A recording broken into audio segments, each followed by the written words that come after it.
Like by the boat, you know.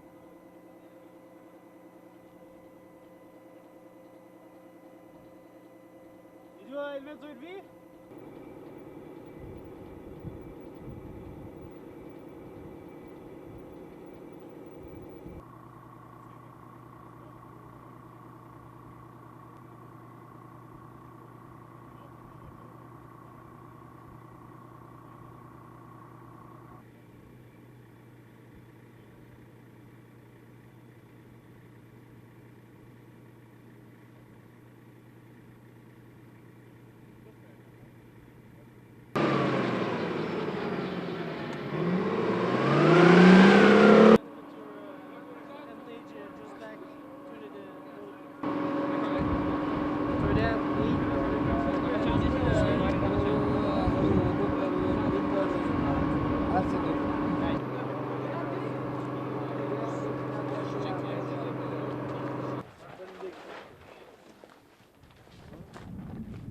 Ah, tout est correct de même, de toute façon. On n'aura même pas besoin de la grosse toile. Ça, c'est comme ça qu'on fait. Ah ouais. Viens de pas tout ça.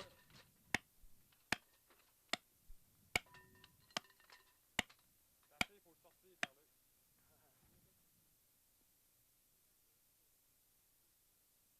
C'est fini, il m'en est, il essaie pas de tirer à la job, c'est sur des heures. On parlait de compétition, de lui qui en fait plus, beaucoup et pas de même. Il y en a plein qui. C'est pas une vraie compétition, ça. Il tire, tout ce qu'il y a. Ah, gros, je vais venir. On n'a pas de but. Arrête pas. Paraît bien, il a travaillé. Il peut le faire en 1 heure. Ils veulent tous pas s'en aller du bureau pour que l'autre, hey, ça fait du 1 heure aujourd'hui.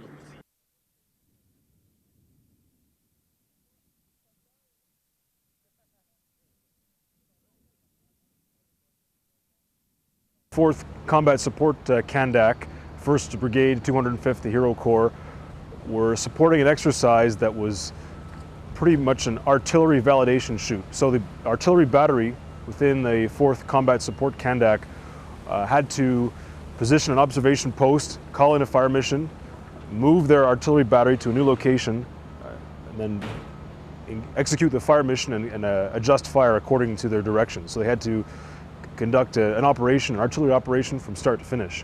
And all of the other companies within the Combat Support Kandak were supporting the artillery battery during this time. So for example, the Recon Company and the Recon Company mentors were helping out with the observation posts, occupying and securing a location to observe the fire where that would happen.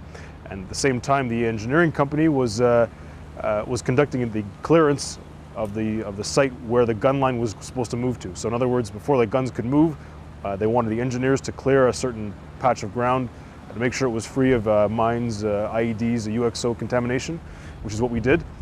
And it was a very good result. We found some scrap metal, we found some UXO parts, and we found also one grenade, which at the end of the day we disposed of by blowing in place. So for the Afghan engineers, they had a good opportunity to put all their individual skills and drills together, from the individual to the squad level, and then from the squad to the platoon level, and they had their company commander come out there and command them for this operation. It's been a very positive experience so far. It's one of the best, I think, slices of life that I could ever have hoped for in Afghanistan, because we get to work with them, we get to relax with them, we get to plan operations with them, conduct operations with them, do an after-action review after. We get to eat with them, sleep with them, sleep in the same barracks, in the same operation, in the same field, in the same compound sometimes. We share stories, we share tips, and I have to say that we learn from them just as they learn from us. We're there to mentor them, to help them, to teach them, but certainly there's things that we learn from them every day about Afghanistan, about the people of Afghanistan, certainly cultural and language,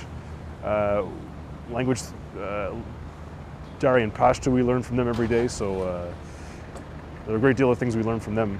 So the recon company went down south from Spear One Gar to the mountains. Once they were at the mountains, they and the engineers went and cleared up to establish certain observation posts to be able to see where the impact from the artillery fire would be.